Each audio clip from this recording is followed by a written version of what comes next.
Any questions at all? No? What was the anaesthetic?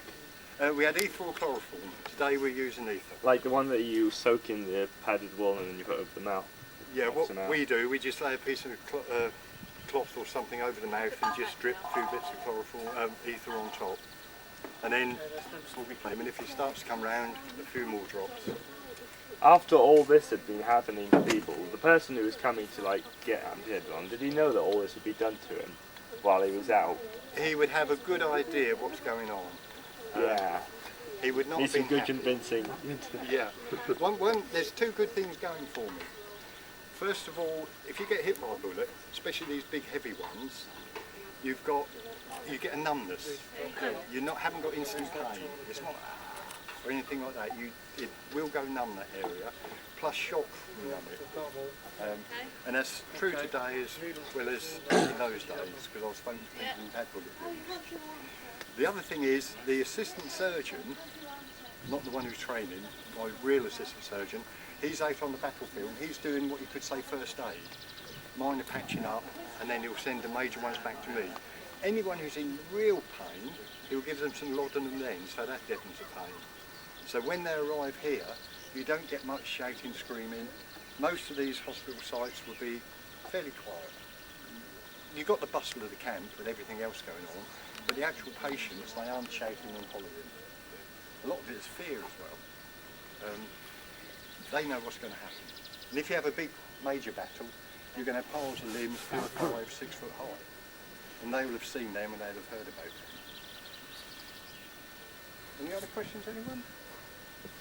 Was there any difference between the surgeons on either side? You know, the Confederate surgeons, they were... Well, when I say no, the North were more organised to start with, but the South caught up fairly soon. We were issued with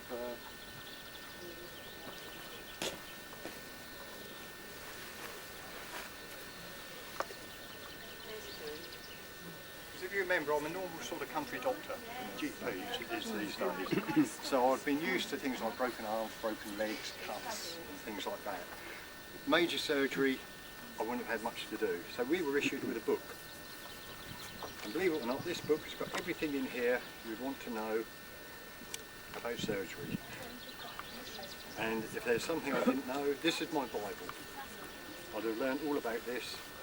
I keep it by me at all times in case anything tricky comes along. But most of the stuff is straightforward, amputate or stitch up. It's as simple as that. And when I'm looking at the people who are coming up to me, if there's somebody who doesn't have a great chance of actually surviving, I wouldn't do anything. He'd just be parked on one side. If I had time at the end when I finished with all the people who would eventually end up being able to fight, I would then see to him. If not, he'd just be left there to die. Stomach wound, not really any chance. Not a lot can do there. Going back to these mini ball and the musket. If the musket goes in the abdomen, you've got a better chance. Of course it's round and fairly slow moving.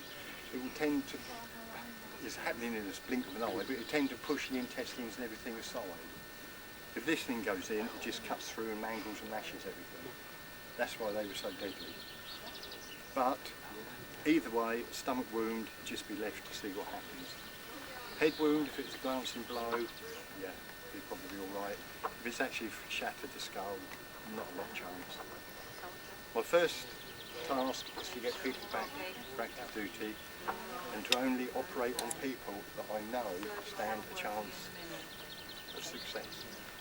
If there's no chance, I cannot afford to waste any time on that person. It's hard, but that's the way it had to be. Any other questions?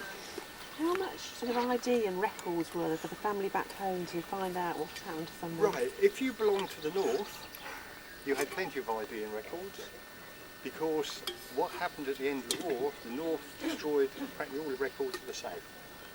If you look through books these days for photographs of the period, normally the only photographs you see of the Confederate side are dead Confederates. Of course it looked good for the North to have it, the rest gone. The photographic plates are either smashed or they got used in greenhouses, believe it or not, things like that. There's very few records photographed or written from the south. The north, there's a lot more. The UK, or Great Britain, had great ties with the south, and we sold lots of things to them. We had men fighting there, and they did quite well. Some fought for the north as well, and there's lots of records about of people from this country who fought for the north, won medals, etc., etc. There were far more people fought for the south because we had an affiliation with them. We felt close to them because of the cotton trade and everything else, but there's no records. We know that it happened, but there's official records. You get it in family history and things like that, but no official records. But for information to get back to the family at that time, Your friends. so it just had to get told. Very little went back. And also you found that these guns, pistols, they weren't issued to private soldiers. The only people who had them were officers and artillerymen. But a lot of the soldiers had these. They'd either pick them up off the battlefield from somebody who's dead, or they'd get sent them from home. Because mothers and fathers want their sons to be as best prepared as possible. They send them guns and things like that. So it's a bit like our army today, isn't it?